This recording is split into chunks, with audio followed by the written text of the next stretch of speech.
Hey everyone. Tonight we're slipping into scratchy wool blankets and waking up on a straw mattress that smells like damp hay and yesterday's goat mishap. You're pregnant in a medieval village. And let's be real, congratulations come with a side of backache and zero personal space. This isn't a fairy tale. You might not survive this, and if you do, it's going to be a slog. So before you get comfortable, take a moment to like the video and subscribe, but only if you really like what I do here. Drop a comment with where you're listening from and what time it is. I'd love seeing who's drifting off across the globe. Now turn down the lights. Maybe turn on the fan for some soothing noise. And let's get started on tonight's journey together. You crack open your eyes, and it's barely dawn. The rooster's crow feels like it's mocking you, slicing through the fog of 3 hours sleep. Your back's already screaming. Your ankles are puffed up like bread dough, and the baby inside you is practicing for the village jousting team, aiming right for your bladder. The cottage is dark, smoky, and smells like ash mixed with something you'd rather not identify. Your husband's already out, his tunic half tucked, muttering about feeding the pigs. You're alone with a chicken that's decided your bed corner is its throne. Shooing it feels like a workout, and its offended cluck makes you snort. Royalty, my foot, you mutter. You swing your legs over the bed, wincing as your bare feet hit the cold dirt floor. No slippers here, shoes are for market days, and even those pinch your swollen toes. First chore water. The wooden bucket by the door leaks, but it's what you've got. The well's 2 houses down, past the neighbor who never stops staring at your belly. You haul the bucket, arms burning, water sloshing onto your skirt. By the time you're back, your heart's pounding, and you're wondering if the baby's doing somersaults just to mess with you. The neighbor nods, her eyes saying blessings or bad luck. Who knows, medieval vibes are hard to read. You set the bucket by the hearth, stirring embers that barely cough up heat. Breakfast is gruel oats, water, a dodgy turnip you found in the cellar. It tastes like sadness, but you choke it down. No prenatal vitamins, no smoothies. If the harvest was bad, you eat less than the men, because that's just how it goes. Historians still debate whether this self-sacrifice was survival or just grim tradition. But you don't care, you're hungry, and the baby's kicking like it agrees. You sip the gruel, trying not to smell the village outside dung, sour milk, and something suspiciously like rotting cabbage. Your stomach flips, but you swallow hard. Puking's not an option when food's this scarce. A quirky fact to chew on some medieval women swore, tying iron keys to their belts kept evil spirits from the womb. You don't have keys, but there's a rusty horseshoe above the door. So you figure that's close enough. You glance at it, half hoping it's doing its job. The village is waking now, kids shouting, a cow lowing, someone hammering like they've got a personal grudge against nails. You're supposed to card wool today, but your fingers are stiff. And your smock's so tight it's practically a sausage casing. You sew a clumsy patch onto it, pricking your finger. Great, you grumble, sucking the blood. Now I'm a pincushion. Historical note in 14th century England, women average 6 to 8 pregnancies. But only half the kids made it past infancy. Every pregnancy's a gamble, and the odds aren't great. You push that thought away, humming a lullaby your mother sang. The words are fuzzy, but the tune's soothing, like a fan's hum on a sleepless night. You stack firewood, ignoring the ache in your hips. Rest isn't a thing here. Every hand matters. Pregnant or not, the chicken's back, eyeballing you like it's planning a coup. Don't even. You warn, tossing it a crumb. It struts off and you chuckle. Small victories, right?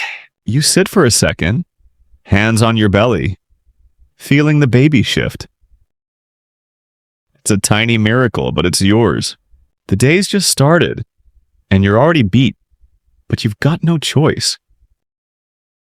You stand, grab the broom, and shuffle toward the door. The village waits, and so does the work. You're back at it, dragging yourself through the muddy lane with that leaky bucket, the weight of it pulling at your shoulders like a stubborn mule. The village is fully awake now, a messy symphony of bleeding goats, kids chasing each other, and the blacksmith's hammer clanging like he's trying to wake the dead. Your belly's leading the way, announcing your pregnancy to anyone with eyes, and trust me, everyone's got eyes. The baker's wife gives you a quick nod, but her glance lingers on your swollen middle, like she's sizing up a loaf that might not rise. You force a smile, muttering, "Keep staring, I'll charge admission." The well's crowded today, a gaggle of women gossiping as they fill their buckets. You catch snippets, something about the miller's cow going dry, and a rumor that the priest tripped over his own robe again. You'd laugh, but the bucket's heavy, and you're back screaming louder than the village crier. You haul water back to the cottage, sloshing half of it onto your already damp skirt. Inside, let you stoke the fire, the smoke stinging your eyes as you stir a pot of gruel. It's the same sad mix of oats and that questionable turnip. But you're not eating for taste. You're eating to keep the baby from staging a full-on revolt. Historical fact, medieval villages often faced food shortages, especially in late winter or after a bad harvest, and pregnant women were rarely spared the hunger. You feel it now, the gnawing in your gut that's only half satisfied by the watery gruel. You sip slowly, trying to trick your stomach into thinking it's full. Outside, the village smells hit like a punch manure, fermenting cabbage, and a whiff of sour milk that makes your nose wrinkle. You gag, then mutter, "Baby, you owe me big for this." A neighbor pokes her head in, her eyes darting to your belly. "Carrying low," she says, like she's reading tea leaves. "Bet it's a girl." You roll your eyes. Sure, or maybe it's just gravity. You're supposed to mend clothes today, but your smock's so tight it's practically a second skin. Rubbing your belly raw. You try sewing an extra panel, but your fingers fumble, and you prick yourself again. "Perfect," you grumble. "Now I'm a human dartboard. The needle's dull, the thread's coarse, and the blood on the linen's a pain to scrub out." You give up and switch to carding wool, the rough fibers catching on your cracked hands. Every move feels like wading through mud. Your body's not built for this. Not today. But in a village of 24 families, slacking isn't an option. Pregnant or not, you're expected to pull your weight. Historians still debate whether this relentless work strengthened medieval women or just broke them faster. Some say it built resilience, others argue it pushed bodies to the brink, especially during pregnancy. You don't have time to ponder it. You're too busy dodging that rogue chicken that's back in your sleeping corner, strutting like it owns the place. You toss a stick at it and it squawks, flapping off in a huff. "Yeah, keep walking." "Feathers," you say, smirking despite the ache in your spine. A quirky tidbit: some villagers believed eating onions during pregnancy made your baby cry too much. but you're not sure if that's superstition or just bad cooking advice. You avoid onions anyway. Your stomach's already staging its own rebellion. By midday, you're bone-tired, sitting on an upturned bucket in the shade of the barn. Your feet are bare, too swollen for shoes, and the dirt's caked into the cracks on your heels. You don't have balm, and you definitely don't have time. The baby kicks hard, and you press a hand to your belly, whispering, "Easy, champ. I'm working on it." It's a fleeting moment of connection, but it's enough to keep you going. You stand, brushing dirt off your skirt, and head back to the cottage. The fire's dying again, and you've got to prep dinner, probably more gruel. Unless your husband brings home something better, the village hums around you, a constant buzz of work and chatter. You're just one piece of it, pregnant or not, and the day doesn't care how heavy you feel. You grab the broom, sweep the floor, and brace for the next round of chores. The baby shifts again, and you hum that half-forgotten lullaby, hoping it soothes you both. You're up before the sun again, the cottage cloaked in that pre-dawn chill that seeps into your bones. Your straw mattress creaks as you shift, the mildew scent mixing with the faint tang of last night's fire. Your stomach's already churning, a sour wave that's got nothing to do with hunger and everything to do with this baby turning your insides into a battlefield. You lurch to the door, barely making it outside before you're retching into the dirt by the goat pen. The goats stare, unimpressed, one bleating like it's critiquing your form. "Yeah, laugh it up," you mutter, wiping your mouth with your sleeve. Morning sickness doesn't care about your schedule or dignity. Back inside, you rinse your mouth with water that tastes faintly of ash, trying to ignore the aftertaste of mint you grabbed from a scraggly patch by the latrine. The old midwife swore it'd help, but it's like chewing hope-flavored weeds. You shuffle to the hearth, coaxing embers into a weak flame, and heat a thin porridge.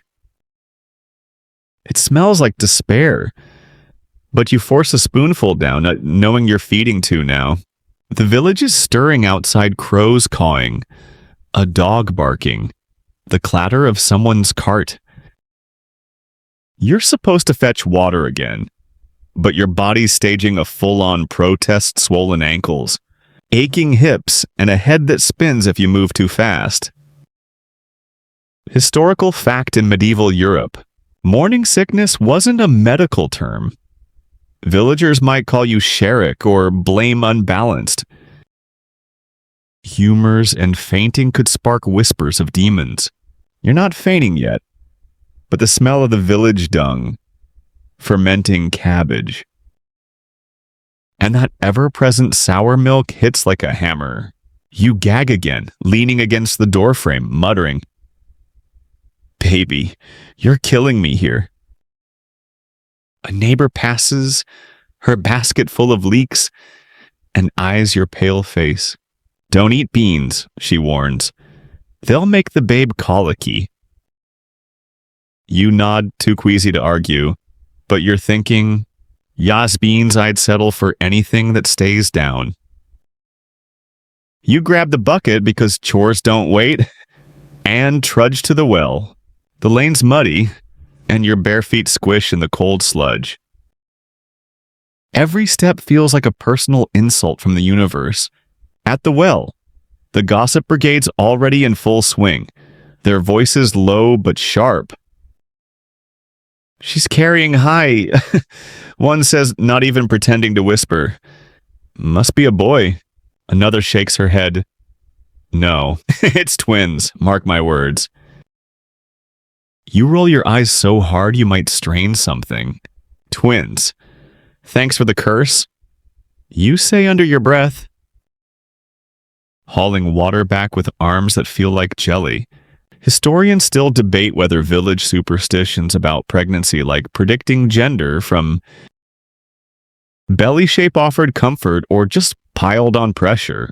For you, it's mostly annoying, like having your life narrated by nosy chickens. Back in the cottage, you set the bucket down, splash in your skirt, and start carding wool. The fibers stick to your sweaty hands, and your smock's so tight it's practically mocking you. You try stretching it, but the stitches pop. Great. Now I'm a walking tent. You grumble, tossing the needle aside. A quirky tidbit some medieval women believed staring at fires during pregnancy could give your baby red hair, a supposed mark of the devil. You glance at the hearth, its flames flickering, and shrug. Your hair's brown. But who knows? Maybe the kid'll come out with a fiery mop. And you'll blame the turnip gruel. You stand to sweep the floor, dodging that rogue chicken that's somehow back inside, eyeballing you like it's plotting revenge. You wave the broom at it. Out, you feathered tyrant. It flaps off and you chuckle, but the laugh turns into a wince as nausea hits again. You sit, hands on your belly, feeling the baby shift.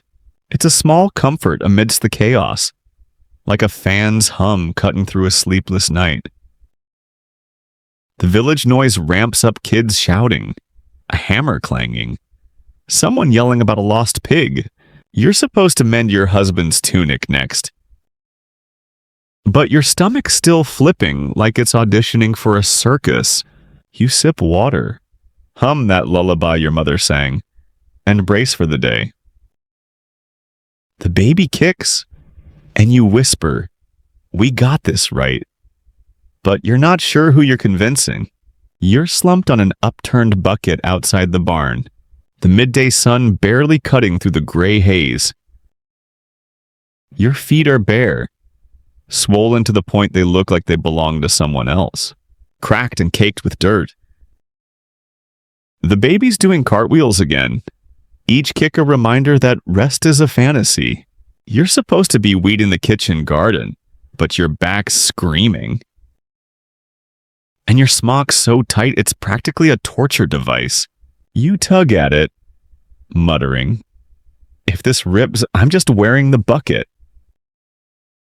The village hums around you, kids shrieking, a goat bleating, the endless clank of the blacksmith's hammer. Privacy, huh?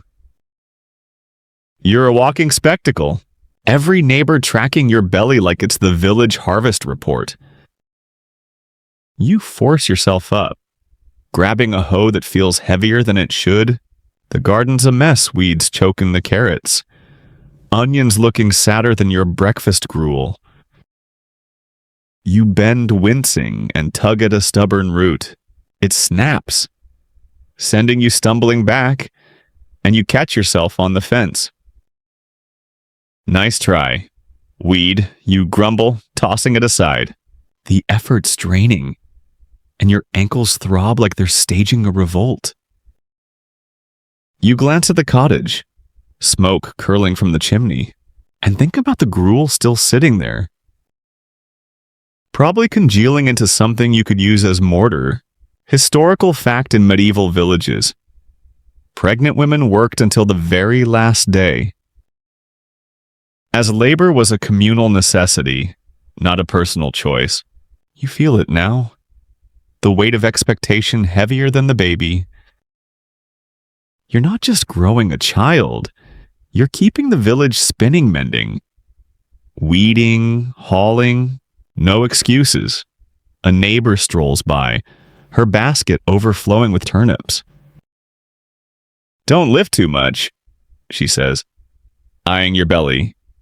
"You'll make the babe come early." You nod. But you're thinking, early at this point, I'd welcome it. Her advice is well-meaning but useless, like telling a fish not to swim. Historians still debate whether this constant work during pregnancy built resilience or just exhaustion, with some arguing it prepared women for labor's pain, while others say it pushed bodies past their limits. You don't have the luxury of picking a side. You're too busy dodging the neighbor's kid, who's decided your garden is the perfect spot to chase a chicken. Not my problem, kid. You call, but you end up shooing the chicken yourself, its indignant cluck making you snort. The kid giggles and runs off, leaving you to your weeds and your thoughts. A quirky tidbit some villagers believed: tying a mole's foot to your waistband ensured an easy birth. You haven't seen a mole, but you're half tempted to try it, if only to scare off the nosy neighbors. Speaking of, another one stops by, her eyes locked on your belly. Carrying wide, she declares. Twins, maybe. You sigh, rubbing your temples. Twins, I can barely handle this chicken.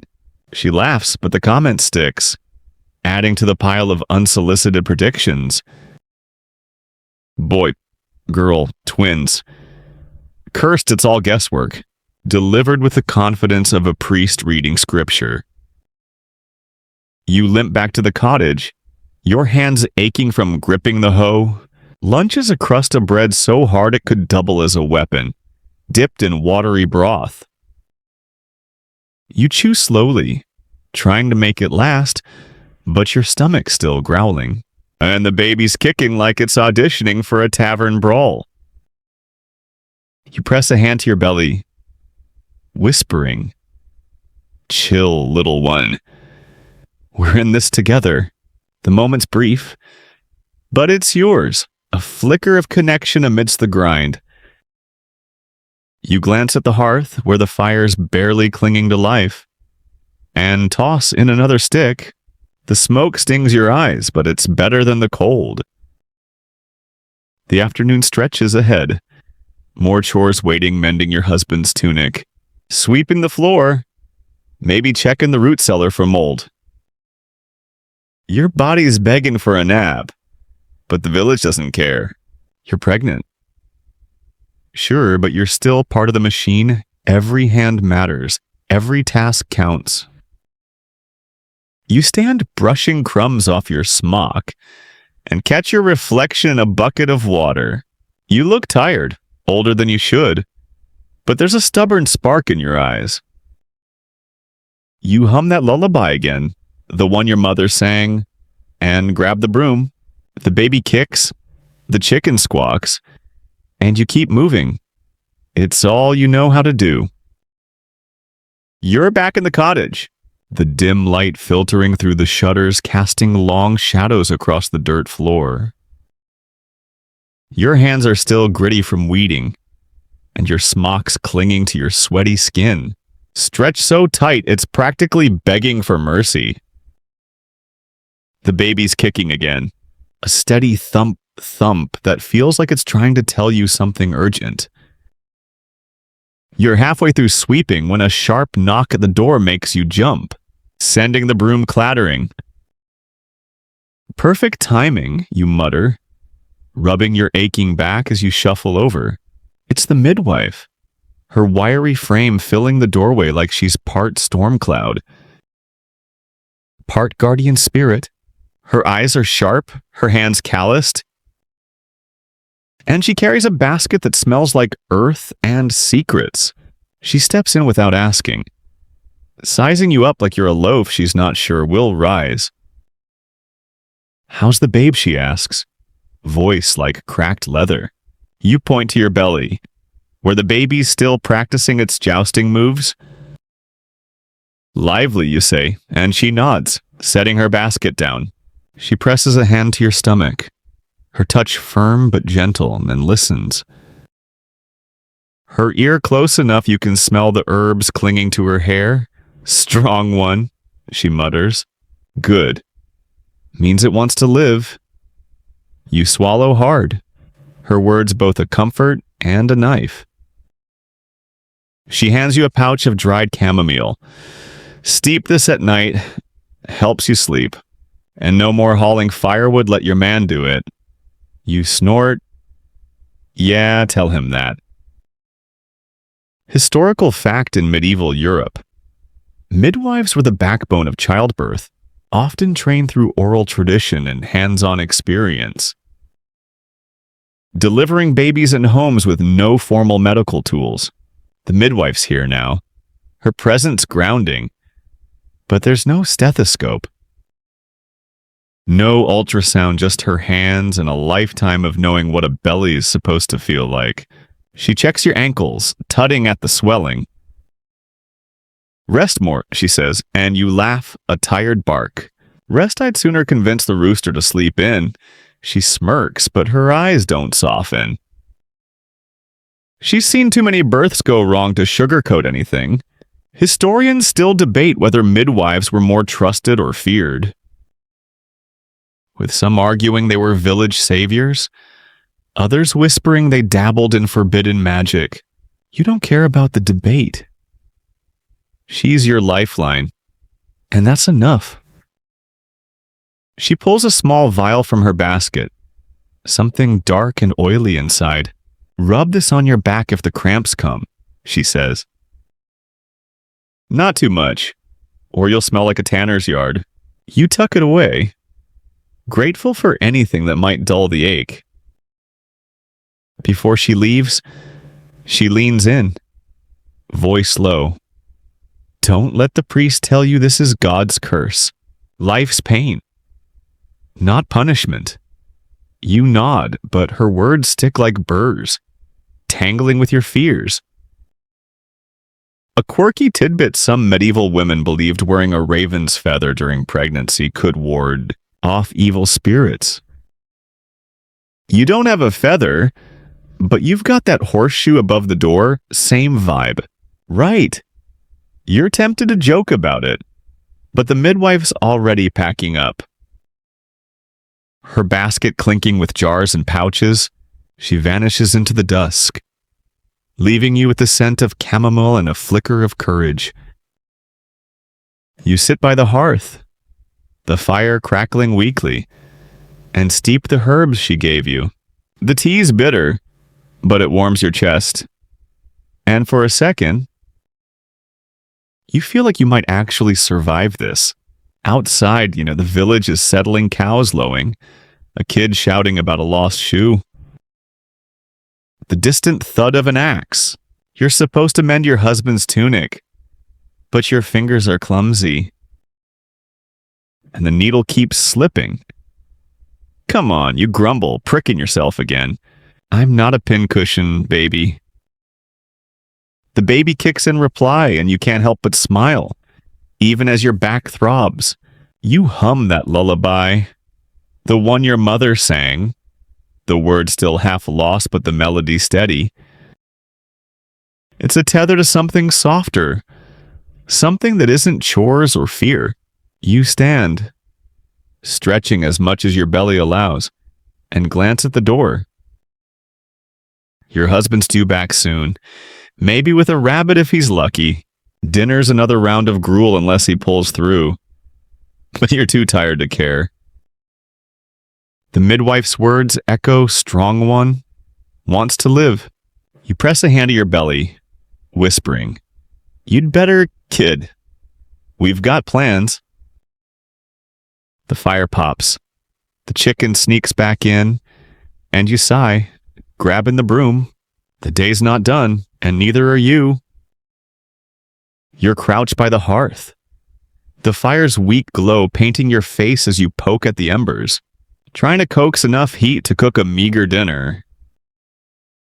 The cottage smells of ash and damp straw, and your smock's so tight it's practically staging a sit-in across your belly. The baby's quiet for once, maybe catching a breather after its afternoon jousting practice. Your husband trudges in, mud-caked boots leaving a trail you'll have to sweep later. He's got a rabbit, skinny but better than nothing, and you grin despite the ache in your hips. Look at you, hunter supreme. You tease and he snorts, dropping the catch on the table. Don't get used to it, he mutters, but there's a flicker of pride in his eyes. You skin the rabbit with a dull knife because, of course, the blacksmith's still working on your good blade and season it with salt and a pinch of wild thyme you've been hoarding like gold. The smell of roasting meat almost makes you forget the day's grind, but your back's still whining, and your swollen feet throb like they've walked to Rome and back. You sit on a wobbly stool, stirring the fire, and catch your husband sharpening a stick with that same dull knife. Planning to whittle us a castle, you quip. And he chuckles, shaking his head. The moment's small, but it's warm. Like that chamomile tea the midwife gave you. Historical fact in medieval villages, food was often a communal effort, with families sharing what little they had, especially during lean times. Tonight's rabbit is a rare treat, and you savor every bite, chewing slowly to make it last. The broth you sip alongside it is thin, but you've added a sprig of rosemary from the midwife's stash, and it's almost luxurious. You think about names for the baby. Something strong. Something that won't tempt fate. You don't say them out loud. Speaking a name before birth is like waving a flag at bad luck. Instead, you whisper promises to the fire. I'll keep you safe. I'll try. Historians still debate whether medieval superstitions, like avoiding naming babies early, were rooted in fear of death or a practical way to cope with high infant mortality. You don't care why. You just know the village whispers about women who named too soon and lost. Everything. You're not taking chances. You glance at the horseshoe above the door. That rusty charm you're counting on to do something. A quirky tidbit some villagers believed nailing a horseshoe to the bed frame could protect a pregnant woman from night spirits. Yours is on the door, but close enough. Right. You're not about to climb a ladder to test the theory. The fire's dying now, and you spread a blanket near the hearth to dry. The chicken's back, somehow strutting like it's auditioning for village mayor. You toss a crust at it, muttering, bribe accepted, now scram. It pecks and flounces off, and you laugh. But it turns into a wince as a cramp ripples through your lower back. You rub it, breathing slow, remembering the midwife's oil. You dig out the vial, rub a drop into your skin, and gag at the tanner's yard stench. Smells like victory. You grumble, but it eases the ache, so you'll take it. Outside, the wind picks up, rattling the shutters. A dog howls somewhere, and you shiver, pulling the blanket tighter. You're bone-tired, but sleep's a tricky beast these days. You curl up on the straw mattress, the lumps finding every sore spot in your spine. Your husband's already snoring, and you envy his ability to just pass out. You run a hand over your belly, feeling the baby shift, and hum that lullaby again. The one your mother sang. The words are still fuzzy, but the tune's like a soft fan hum, soothing you both. You whisper, stay safe, little one, and close your eyes, hoping the cramps don't wake you before the rooster does. The village sleeps, but you don't. Not really. You drift in and out. Dreams tangled with worries, mud paths, empty cribs.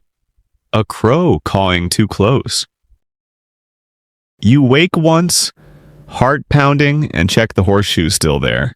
It is glinting faintly in the moonlight. You settle back, clutching the blanket, and think of the rabbit, the rosemary, the promises you've made.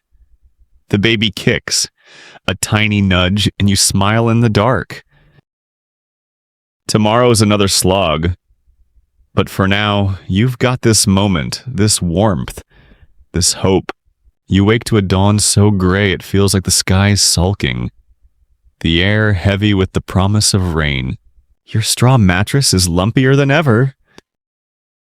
And your hips ache like they've been hauling stones all night. The baby's restless, kicking low and hard. Each thump sending a ripple of cramps through your belly. You sit up slowly, wincing as your joints creak louder than the cottage door.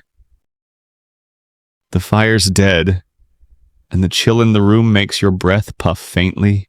You shuffle to the hearth, muttering, "If I survive this, I'm demanding a feather bed." The embers are stubborn, but you coax a small flame, the effort leaving you dizzy and sweaty, your stomach's waging war again. A sour twist that sends you lurching outside to retch by the goat pen.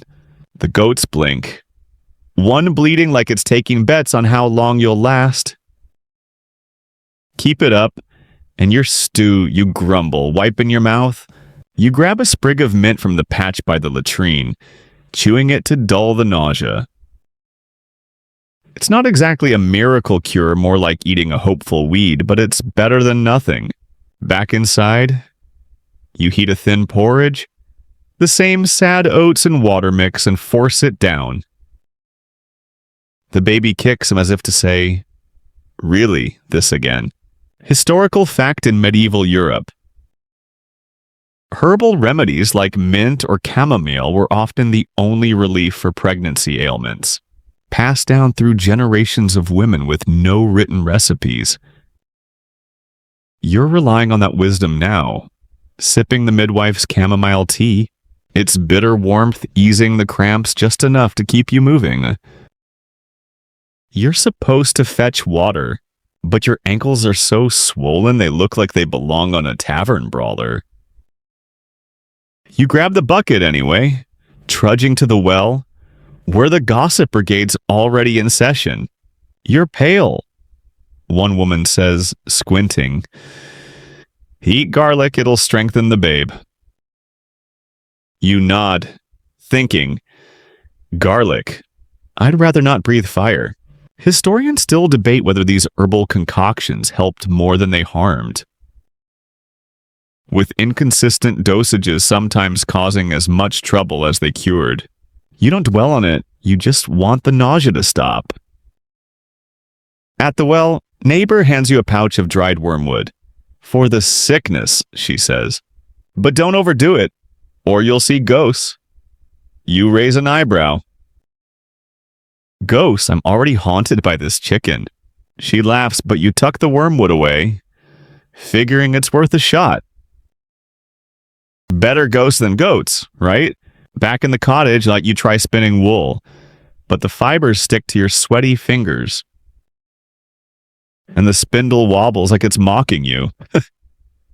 "Fine, be difficult," you mutter, tossing it aside.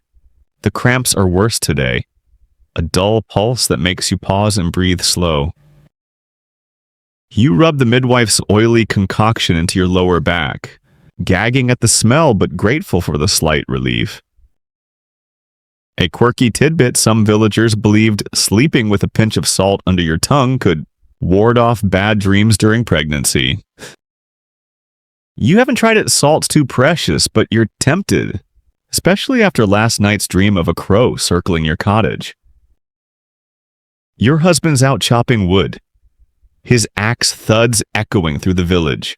He's been at it late, stacking more than usual, muttering about a hard winter coming.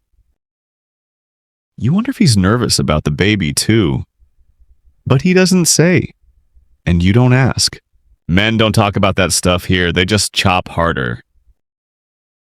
You sweep the floor, dodging that rogue chicken that's somehow back inside, strutting like it's got a vendetta. You're worse than the cramps. You tell it, shooing it out with the broom. It flaps off and you chuckle, but the laugh catches as another cramp hits. You sit, hands on your belly, feeling the baby shift. It's a quiet moment. Just you and the fire's faint crackle, like a fan's hum on a sleepless night. You hum that lullaby, the one your mother sang, and whisper, "We're almost there, kid." The village noise picks up kids shouting, a cart creaking, someone yelling about a stray pig.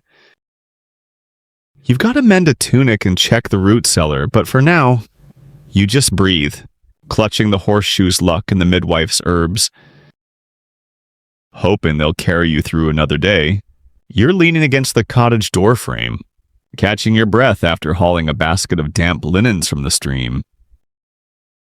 The air's thick with the scent of mud and wet wool, and your smock's clinging to your belly like it's trying to win a wrestling match.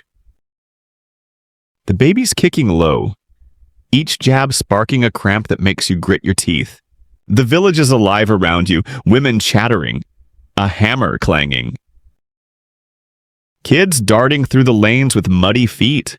Your neighbor, the baker's wife, waves you over, her apron dusted with flour. "Come sit," she calls, patting a bench by her door. You look like you're carrying a whole litter. You shuffle over, easing onto the bench with a groan. "Just one, I hope," you say, rubbing your belly. She laughs, handing you a heel of rye bread. Still warm. It's a rare treat, and you tear into it, the crust crackling under your teeth. "Bless you," you mumble through a mouthful, and she grins. The other women gather, their baskets and spindles forgotten as gossip takes over. They're swapping stories, tales of births gone smooth, births gone wrong, and superstitions that sound half mad. "Don't look at a hair while you're carrying," one says, eyes wide. "It'll split the babe's lip." You raise an eyebrow. "Hair, I'm dodging chickens, not rabbits." Historical fact: medieval village life revolved around communal bonds, especially for women, who shared knowledge and labor during pregnancy and childbirth. You feel it now, this mix of support and scrutiny. Their eyes on your belly like it's a village project. They mean well, mostly, but their stories stir a knot in your chest. Tales of breech births, fevers, babies too weak to cry. You push the thought away, focusing on the bread's nutty taste and the baby's steady kicks. Another woman, her hands knotted with age, leans in. "Tie a red thread round your wrist," she says. "Keeps the fairies from stealing the babe." You nod, humoring her, but you're thinking, fairies, I'd settle for a nap. Historians still debate whether these superstitions strengthened community ties or just fueled fear, with some arguing they gave women a sense of control in a world where death was a neighbor. You don't know about control, but the chatter's a distraction from the cramps, so you'll take it. The baker's wife nudges you, lowering her voice. "My sister lost her first," she says, "but her second's strong as an ox. You'll be fine." Her words are clumsy but kind, and you manage a smile. "Hope so," you say, though the knot in your chest doesn't loosen. A quirky tidbit: some villagers believed drinking milk from a cow named after a saint could make your baby holy. You haven't got a saintly cow. Your neighbor's goat is called Stumpy, which probably doesn't count, but you chuckle at the thought. The women keep talking, their voices blending into a hum, like a fan on a sleepless night. They share remedies: 2 nettle tea for swelling, fennel seeds for nausea. You listen, storing it away, though you're skeptical about the one involving a toad's foot. "Hard pass," you mutter, and the baker's wife snorts. The cramps ease a bit, maybe from the bread or the company, and you feel the baby shift, a slow roll that makes you press a hand to your belly. "Easy, champ," you whisper, The women notice, their faces softening. "Strong one," the old woman says, nodding. "That's a keeper." You hope she's right, clinging to their warmth even as their warnings echo. The sun's dipping now, painting the village gold, and you stand, wincing as your back protests. "Thanks for the bread," you tell the baker's wife, and she waves it off. "Feed that babe," she says. You trudge back to the cottage, linen still damp in the basket. The chicken's there, strutting by the door like it's guarding the place. "Don't start," you warn, shooing it. Inside, you hang the linens by the hearth, the fire's faint crackle barely warming the room. Your husband's out late, probably at the tavern swapping tales. You hum that lullaby, the one your mother sang, and rub your belly, whispering, "We've got friends out there, kid." The horseshoe glints above the door, and you hope it's enough to keep the fairies and the fears at bay. You're stirring a pot of thin barley stew over the hearth, the steam curling up like a ghost in the dim cottage. Your belly's so heavy it feels like you're smuggling a sack of turnips, and the baby's kicking with a vengeance, each jab sparking a cramp that makes you hiss. The air smells of ash and boiled herbs, and your smock's patched so many times it's more thread than cloth. Outside, the village is settling into dusk, cows lowing, a kid shouting about a lost ball, the faint clink of the blacksmith's hammer finally silent. You're bone-tired, but the day's not done, and neither are you. A heavy knock at the door startles you, and you nearly drop the spoon. It's the priest, his black robe brushing the dirt floor as he steps in uninvited, his face all shadows and solemnity. He carries a small wooden cross, worn smooth from years of clutching, and his eyes lock on your belly like he's reading your sins. "God's grace be with you," he says, voice deep as a bell. You nod, wiping your hands on your skirt, feeling like a kid caught stealing apples. "And you, Father," you mumble, wondering what's brought him here at supper time. He sits on your wobbly stool without asking, the cross glinting in the firelight. "I've come to bless the child," he says, gesturing at your belly. A soul so near to life needs safeguarding. You're grateful. Sort of. But his tone, half prayer, half warning, makes your skin prickle. He sprinkles holy water from a vial, muttering Latin you don't understand, and you bow your head, hoping it's enough to please him. The baby kicks, and you wonder if it's protesting the sermon. "Be strong in faith," he says, fixing you with a stare. Childbirth is God's trial, but sin can sour it. You swallow, thinking, "Sin, I'm just trying to survive the stew." Historical fact in medieval Europe. Priests often visited pregnant women to offer blessings, but their presence could also stir fear as they linked childbirth pain to Eve's curse. You feel that weight now, his words tangling with the midwife's blunt advice and the village gossip. You're not sure if he's here to comfort you or scare you straight, but you nod, clutching the spoon like a lifeline. He rises, leaving a small prayer scroll on the table parchment, so thin it might blow away. "Keep it near," he says. "It'll guide the babe to light." You tuck it under your mattress later, more for luck than faith. Historians still debate whether these blessings eased women's minds or added pressure, with some arguing they reinforced community ties, while others say they deepened fear of divine judgment. You're too tired to care which is true. You just want the cramps to stop and the baby to be safe. The priest lingers, eyeing the horseshoe above the door. "Trust in God, not charms." He warns and you nod, but you're not about to take it down. A quirky tidbit: some villagers believed a priest's blessing could only work if you confessed. Every sin first. You're keeping your mouth shut. Stealing that extra oatcake last week doesn't need airing.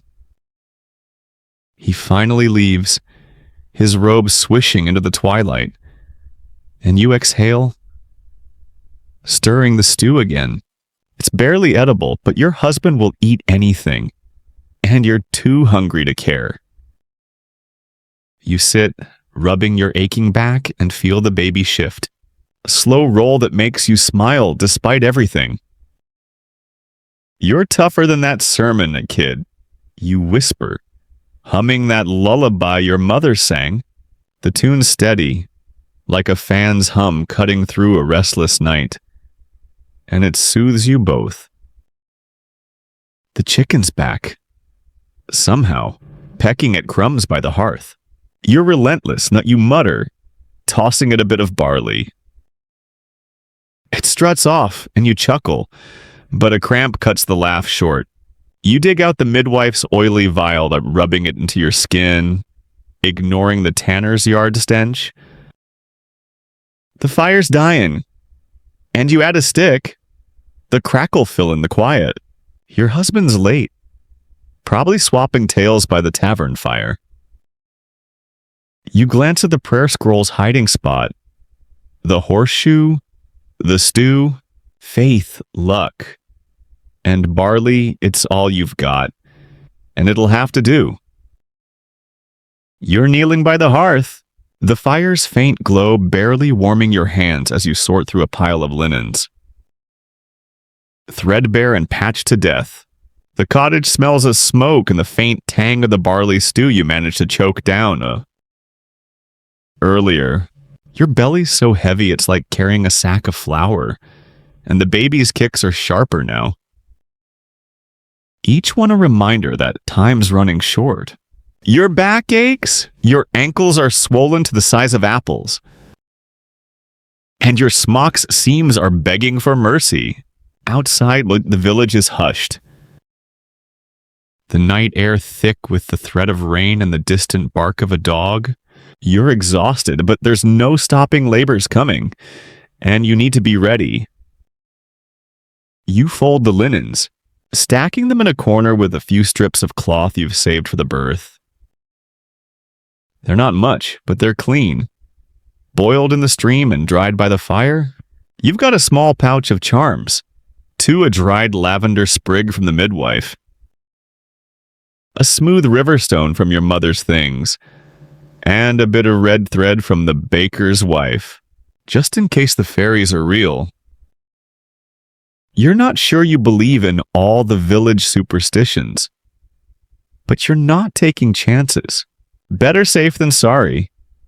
Kid, you murmur, patting your belly as the baby rolls, answering with a kick that makes you wince. Historical fact in medieval Europe: women prepared for childbirth with whatever they had: clean cloths, herbal pouches, and charms to ward off evil spirits because medical care was non-existent. And midwives relied on tradition and instinct. You're doing the same, checking your supplies like a soldier before battle. The midwife's words echo strong: one wants to live. You hope she's right, but the fear's there, a shadow that grows with every cramp. You tie the red thread around your wrist, muttering, "No fairies, no trouble," and feel a little silly, but it steadies your hands. Historians still debate whether these rituals gave women confidence or just masked their terror, with some arguing they were practical preparations, while others see them as desperate grasp at control. You don't care about the why, you just want everything in place. You tuck the lavender under the mattress, its faint scent cutting through the mildew. A quirky tidbit: some villagers believed hanging a sprig of rue above the birthing bed could ease labor pains. You don't have rue, but you've got that horseshoe above the door, glinting in the firelight. And you're counting on it to pull double duty. Your husband stumbles in, smelling of wood smoke and ale. His face flushed from the tavern. "Got the wood stacked," he says, dropping onto the stool with a grunt. You nod, too tired to tease him about the ale. He glances at the linens, then your belly, and for once he doesn't look away. You need anything he asks. Voice softer than usual. You shake your head, but your throat's tight. "Just keep the fire going," you say, and he nods, tossing a log into the hearth. The flames flare and you feel a flicker of warmth, human and otherwise. You sit, rubbing the midwife's oily salve into your lower back. The tanner's yard stench making you grimace but easing the cramps. The baby shifts, a slow, heavy roll, and you pressed a hand to your belly, whispering. "We're almost there, champ." You hum that lullaby, the one your mother sang. Its melody weaving through the crackle of the fire like a fan's hum on a restless night. The chicken's back, pecking at a stray crumb by the door. "Not now." Feathers, you mutter, shooing it out. It flaps off and you smile. But a sharp cramp steals your breath, making you grip the table. You breathe through it, counting the seconds, and glance at the linens, the charms, the horseshoe. You're as ready as you'll ever be. But the weight of it all, village gossip, priest's warnings. Midwife's herb sits heavy. Your husband's watching now, his face unreadable in the firelight. "It'll be fine," he says, like he's trying to convince himself. You nod, clutching the red thread, and hum the lullaby again. The baby kicks, the fire pops, and you brace for whatever comes next. You're perched on the edge of the straw mattress, the cottage quiet except for the fire's soft crackle and the occasional creak of the shutters in the night wind. Your belly feels like it's carrying a small boulder, and the baby's movements are slower now. Heavier, like it's settling in for the big moment. The cramps have been coming and going, not sharp, but persistent. A low ache that keeps you on edge. You're clutching the lavender pouch, its faint scent grounding you as you try to steal a moment of calm. The village outside is asleep, save for a distant owl hooting and the faint rustle of leaves. You hum that lullaby, the one your mother sang, its melody soft as a fan's hum. Soothing your nerves. You've laid out everything you can think of clean linens, the midwife's herbs, that red thread tied tight around your wrist. The horseshoe above the door catches the firelight, and you hope it's working overtime. Your husband snoring lightly by the hearth, his arm slung over a stool, oblivious to the storm brewing in your body. You don't wake him. Not yet. This moment's yours. A rare pause before the village's demands chores, gossip. Survival pull you back in. You rub your belly, whispering, "You ready, kid?" "Because I'm not sure I am." The baby shifts, a slow roll, and you smile despite the ache. Historical fact in medieval Europe. Childbirth was a private affair, often happening at home with only women present. As men were kept out to preserve modesty and tradition, you're expecting the midwife soon. Maybe the baker's wife if she's not too busy with her ovens. The thought of their hands, their voices, steadies you. Even if the fear's still there, clawing at the edges. You've heard the stories, births that went smoothly, others that ended in silence. You push them away, focusing on the fire's glow, the lavender's scent, the weight of the red thread, Historians still debate whether these quiet moments before labor gave women strength or just heightened their dread, with some arguing it was a time for mental preparation, others saying it was when fear took root. You're not sure where you fall somewhere between hope and panic. Probably. A quirky tidbit: some villagers believed burning a sprig of hazel in the room before birth could. Speed labor. You don't have hazel, but you toss a pinch of chamomile into the fire. Just in case. The flames flare briefly, and you take it as a good sign, or at least not a bad one. A cramp ripples through you, sharper this time, making you grip the mattress. You breathe slow, counting like the midwife taught you. And it passes. Leaving you sweaty and shaky, you glance at your husband, still snoring, and decide to let him sleep a bit longer. No sense dragging him into this until you're sure. You stand wincing as your back protests and check the linens again, smoothing them with trembling hands. The river stone from your mother's thing sits heavy in your palm, cool and smooth, and you clutch it like a talisman. For luck, you murmur, though you're not sure who you're talking to. The cottage feels smaller now, the walls closing in as another cramp starts to build. You pace barefoot on the dirt floor, dodging that rogue chicken that somehow snuck back in. Pecking at a crumb by the hearth?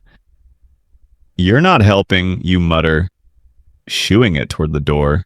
It flaps off, indignant, and you almost laugh, but the ache stops you short. You hum the lullaby again, louder this time, letting it fill the room. The fire's dying, and you had a stick. The pop and crackle cutting through the silence. You're not ready. Not really. But the baby's not asking your opinion. You sit again, hands on your belly, feeling the baby's slow, heavy movements. The cramps are closer now, a rhythm you can't ignore. You glance at the door, willing the midwife to show up, her basket of herbs and blunt wisdom in tow. The horseshoe glints, the linens wait, and you whisper, "We've got this." Right. The village sleeps, but you're wide awake, caught in the calm before the storm, holding tight to every scrap of hope you've got. You're pacing the cottage, the dirt floor cool under your bare feet, each step a small rebellion against the cramps gripping your belly. The fire's down to embers, casting a faint glow that dances across the walls, and the air smells of ash and the chamomile you burned earlier. Your smock's damp with sweat, clinging to your skin, and the baby's movements are sluggish now, like it's bracing for what's coming. The cramps are sharper, coming in waves that make you pause and grip the table, breathing through gritted teeth. "Easy, kid," you whisper, but your voice shakes. Outside, the village is a ghost, silent except for a faint wind rattling the shutters and a dog's distant bark. You know it's time. The pains are too close, too fierce to be anything else. You shuffle to the door, leaning against the frame as another cramp rolls through you, and call for your husband. He's still by the hearth, snoring like a bear, but your sharp "wake up" snaps him upright, blinking in the dim light. "It's starting," you say, and his face goes pale, eyes darting to your belly like it's a puzzle he can't solve. He scrambles up, muttering, "Right, right," and bolts out to fetch the midwife. His boots thumping into the night. You hope he doesn't trip over that rogue chicken lurking somewhere. Historical fact in medieval Europe: labor often began at home with little warning, and women relied on midwives and neighbors. summoned in haste to guide them through. You're alone now, waiting. The cottage feeling both too small and too vast. You light a rushlight. Its flickering flame a weak comfort. And check the linens again, smoothing them with trembling hands. The red thread on your wrist feels tighter. The riverstone in your pocket heavy. You glance at the horseshoe above the door, whispering, "Do your job? Luck." The pains are relentless, each one a fist squeezing your core, and you hum that lullaby. The one your mother sang to keep from panicking.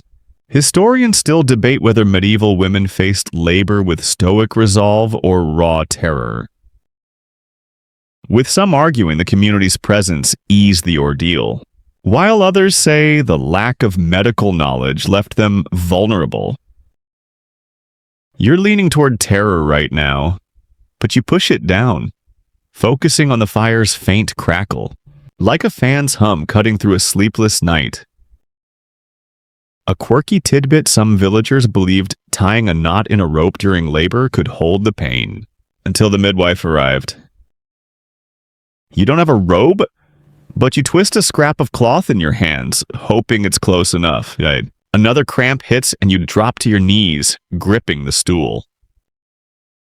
You breathe slow, counting, like the midwife taught you, but it's hard to focus when your body's screaming.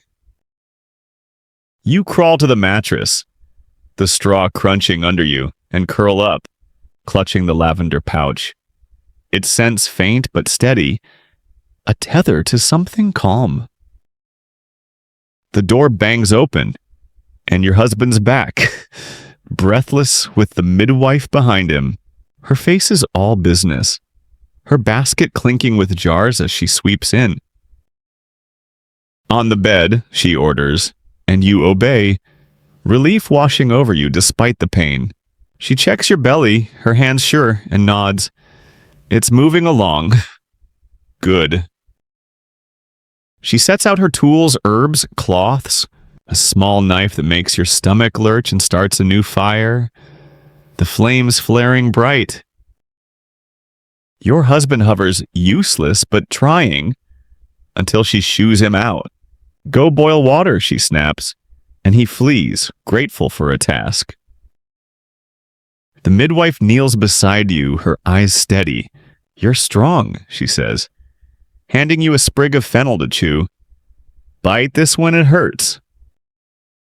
You nod, another cramp stealing your breath, and clamp down on the fennel, its sharp taste cutting through the haze. You hum the lullaby between gasps, clinging to the red thread, the stone, the horseshoe's promise. The pains are coming faster, and you're ready, or as ready as you'll ever be. You're sprawled on the straw mattress, the cottage a blur of firelight and shadows as another contraction rips through you. Fierce enough to make your vision spark, the midwife's voice cuts through the haze. Steady and sharp. Breathe, girl, breathe. You try, gasping, your hands clutching the linens you prepared, now twisted and damp with sweat. The air's thick with the smell of burning herbs, rue, and fennel, the midwife tossed into the E. Fire in your smocks rucked up, useless against the heat pouring off your skin. The baby's coming. No question now, and every fiber of your body's screaming to push. But the midwife's hand on your knee says, wait, the baker's wife is here too, summoned by your husband's frantic yelling. Her flour-dusted hands now wiping your brow with a cool cloth. You're doing grand, she murmurs, her voice soft but firm, like she's talking to a skittish horse. You want to believe her, but the pain's a beast, swallowing every thought except survival. The midwife checks you again, her fingers quick, and nods. Heads down. Good. Push when I say. You nod, teeth gritted, the fennel sprig long since chewed to pulp.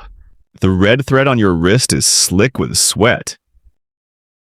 The riverstone digging into your palm like it's anchoring you to the earth. Historical fact in medieval Europe: childbirth was a communal affair, with women gathering to support the mother through labor, singing, praying, and sharing practical know-how. You feel that now. The baker's wife humming a low chant, her voice blending with the midwife's muttered instructions. It's not a lullaby, but it's something ancient, a rhythm that pulls you through the pain. The midwife's eyes meet yours, fierce and unyielding. Next one. Push, she says. And you do. A raw cry tearing from your throat as your body takes over. Instinct drowning out fear. Historians still debate whether these communal births fostered resilience or just masked the terror of high mortality rates, with some arguing the women's presence gave strength, while others say it was a desperate ritual against death's shadow. You don't care about the debate, you're just grateful for the hands holding you up. The voices keeping you grounded. A quirky tidbit: some villagers believed singing during labor could ease the baby's path, like coaxing a seed from soil. The baker's wife's chant feels like that, a thread of hope woven through the pain. And you cling to it, pushing again when the midwife nods. The pain shifts, a burning stretch that makes you sob, but the midwife's voice is calm. That's it, crown's here. One more hard. You bear down, every muscle screaming, and feel something slip. A sudden release that leaves you gasping. The midwife's hands move fast, guiding. And then there's a sound, a thin, angry wail that cracks the room open. It's here. The baker's wife cries, her face splitting into a grin. The midwife lifts a slick, wriggling bundle, red and squalling, and lays it on your chest. A girl, she says, her voice softer now. Strong lungs. You're trembling, tears mixing with sweat as you touch the baby's tiny head, her skin warm and impossibly soft. She's real, alive, her cries sharp and demanding. You laugh, a shaky sound, and whisper, "You made it, champ." The midwife cuts the cord with her knife, tying it off with a strip of cloth, while the baker's wife wraps a clean linen around the baby, tucking her close. The pain's still there, a dull throb, but it's distant now, drowned out by the weight of your daughter in your arms. Your husband pokes his head in, eyes wide, and the midwife waves him over. "Come meet her," she says, and he stumbles forward, staring like he's never seen a baby before. You smile, exhausted but whole, and hum that lullaby, the one your mother sang. Its melody weaving through the fire's crackle. The horseshoe glints above the door, the red thread still on your wrist, and you think, maybe they worked after all. The women bustle around you, cleaning, murmuring blessings, and you hold your girl tight. Her wails quieting against your skin. The night's not over, but this moment, this victory is yours. You're cradled on the straw mattress, the fire's dying glow painting the cottage walls in soft amber. Your body feels like it's been trampled by a cart, every muscle aching, but the pain's fading into a dull hum, drowned out by the tiny, warm weight on your chest. Your daughter's here, her small face scrunched and red, her fists flailing like she's already fighting the world. Her cries have softened to whimpers, and you trace a trembling finger along her cheek, marveling at her impossible softness. The midwife's still bustling, cleaning up cloths and herbs, while the baker's wife stokes the fire, her face glowing with quiet pride. Your husband's perched on the stool, staring at the baby like she's a riddle he'll never solve, his hands fidgeting in his lap. You're exhausted, raw, but there's a joy so fierce it burns through the fog. Look at you. You whisper. Voice cracked from crying and shouting. The baby stirs, her lips puckering, and you shift her closer, wincing as your body protests. The midwife kneels beside you, checking you with quick, practiced hands. You'll bleed a bit. That's normal, she says, her tone matter-of-fact. Rest now and keep her warm. She hands you a cup of nettle tea, its earthy smell grounding you. You sip it, grimacing at the taste but grateful for its warmth. The baby nuzzles your chest, and you realize she's rooting, hungry already. Historical fact in medieval Europe: newborns were often swaddled tightly and placed near the mother to nurse soon after birth, as breastfeeding was the only way to feed them. With no alternatives like formula, you guide her to your breast, clumsy at first, wincing as she latches with surprising force. Easy. Champ. You murmur, but you're smiling, tears pricking your eyes again. The midwife nods approval, muttering, Good. She's a fighter. The baker's wife chuckles, tucking a clean linen around you both. Got her mother's spirit, that one, she says, and you laugh. A shaky sound that feels like a release.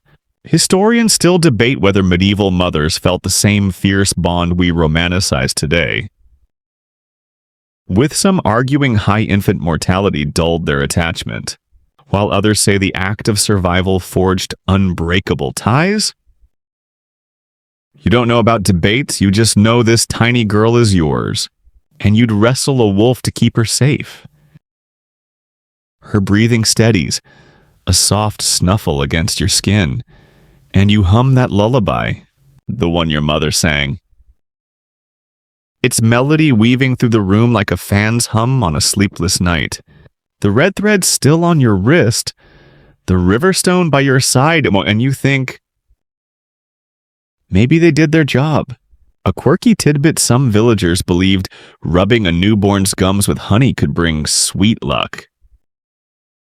Though the midwife would have scoffed at wasting food on charms, you don't have honey, but you press a kiss to her forehead, hoping it's enough like love to count. The cottage is warm now, the fire crackling softly, and the women start to slip out, their work done.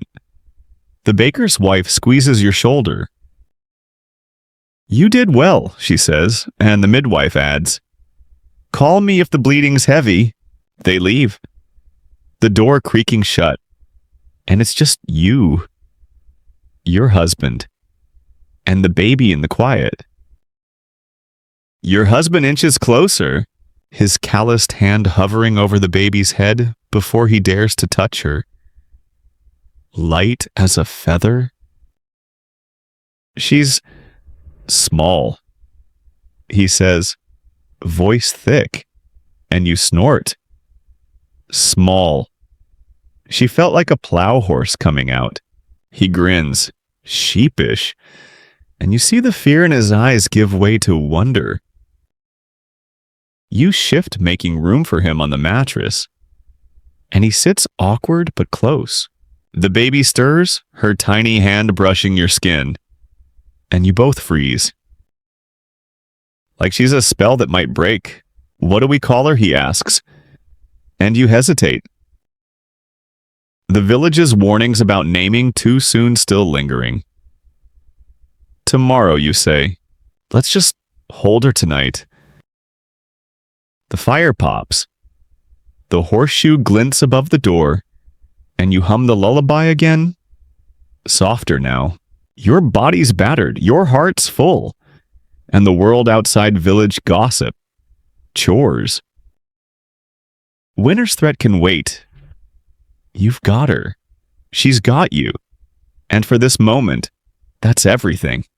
You're propped against the rough wall of the cottage, the straw mattress creaking under you as you cradle your daughter. Her tiny body swaddled in a linen that smells faintly of lavender and smoke. The fire's down to a soft glow, casting long shadows that flicker like ghosts across the dirt floor. Your body's a map of ache, sore muscles, tender skin. A dull throb where the midwife checked you last, but the pain feels distant, like a storm that's passed. Your daughter's asleep, her breath a faint puff against your chest, and you can't stop watching her, memorizing the curve of her nose. The way her fists curl like she's ready to fight the world. Your husband's beside you, his shoulder brushing yours, still staring at her like she's a miracle he doesn't quite believe. The village is quiet outside. The night thick with the scent of damp earth and the faint low of a cow. You're too tired to move, too wired to sleep, caught in the strange limbo of new motherhood. The midwife's nettle tea sits cold by your side, its bitter taste lingering in your mouth, but it's kept you steady, grounded. You shift, wincing as your body protests, and your husband's hand finds yours, rough but warm. "You're all right," he asks, voice low, and you nod, though you're not sure if it's true. "We're here," you say, glancing at the baby. That's enough. Historical fact in medieval Europe. Recovery after childbirth was a precarious time, with women often confined to their homes for weeks, reliant on community support to heal and care for the newborn. You're already feeling it, the exhaustion, the rawness, the fear that you're not enough for this tiny life. The baker's wife promised to bring broth tomorrow, and the midwife will check in, her sharp eyes catching anything amiss. For now, you're cocooned in this moment. The cottage a small fortress against the world's dangers. You hum that lullaby, the one your mother sang, its melody soft as a fan's hum. Weaving through the fire's crackle, historians still debate whether medieval mothers rested fully during this lying-in period or were pushed back to work too soon, with some arguing it was a sacred pause, others saying village life allowed no such luxury. You're hoping for the pause, but you know the garden's weeds and the empty water bucket won't wait forever. A quirky tidbit some villagers believed hanging a sprig of rosemary above the mother's bed could speed recovery and keep evil spirits at bay. You've got no rosemary, but the lavender pouch is tucked nearby, and the horseshoe still glints above the door, so you figure you're covered. Your daughter stirs, a soft whimper breaking the quiet, and you guide her to your breast, wincing at the tug but marveling at her strength. She latches greedy, and you chuckle, whispering, "Slow down, champ. There's time." Your husband watches, his face soft in the firelight. And you see the weight of fatherhood settling on him, too. "She's got your fight," he says, and you smirk. "Good. She'll need it." The village will wake soon, with its gossip and chores, but for now, it's just you three. The fire's glow and the lullaby's steady rhythm. The baker's wife left a small loaf of rye bread earlier, and you tear off a piece, chewing slowly to keep your strength up. It's tough, but it's food, and you're grateful. The chicken, that feathered menace, hasn't dared show its face tonight, probably sulking in the yard. You glance at the red thread on your wrist, the river stone by your side, and feel a quiet strength. The priest's prayer scroll is still under the mattress, unopened, but there, a promise of something bigger than you. You hum again, softer, and your daughter's eyes flutter, her breathing easing into sleep. The night stretches on, and you lean into your husband, his warmth a steady anchor. The baby's here, you're here, and you've survived the impossible. Tomorrow will bring its own battle-swollen ankles, endless tasks. The village's watchful eyes, but for now, you've got this peace, this tiny life, this love that feels like it could outshine the fire. You whisper, "We made it, kid," and close your eyes, letting the lullaby carry you into a fragile, hopeful rest.